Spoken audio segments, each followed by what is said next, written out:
I live in a quiet town where nothing ever really happens. That's why what started a month ago still doesn't make sense to me. Every night around the same time, my dog would sit up and stare at the back door. Not bark, not growl, just stare, tail tucked, ears flat, like he was watching someone breathe on the other side of the glass. At first, I assumed it was a raccoon or a deer passing through the yard. We back up to a long stretch of unused land that leads into wetlands, so wildlife isn't unusual. But then the footprints started. After a heavy rain, I noticed bare footprints in the mud near the fence line. They weren't animal prints, they were human. Too human. Long toes, deep heels. And they stopped right at the fence, as if whoever made them stood there for a while facing my house. I told myself it was probably some drunk trespasser cutting through the property. Still, I locked the doors earlier than usual that night. That was the first night I heard the knocking.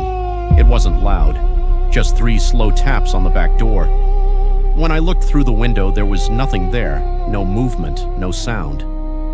The yard light showed empty grass swaying in the wind.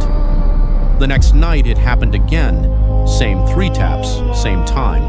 And this time I heard something else. A voice, soft, careful, right on the other side of the door.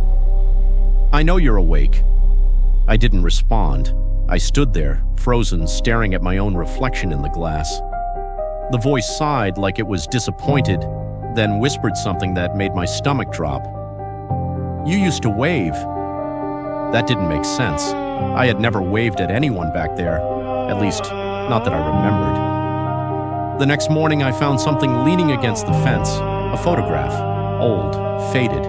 It showed my backyard from years ago, and in the corner of the image was me, standing at the back door, arm raised, mid-wave. I don't remember that day. I don't remember who I was waving at.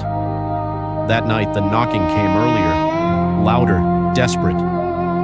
"Please," the voice said, "you invited me before. I just want to come back in." I called the police. They searched the property and found nothing. No footprints, no photo, no signs anyone had ever been there. But my dog still won't leave the door. And sometimes when I catch my reflection in the glass late at night, I swear it looks like I'm waving at someone standing just behind me.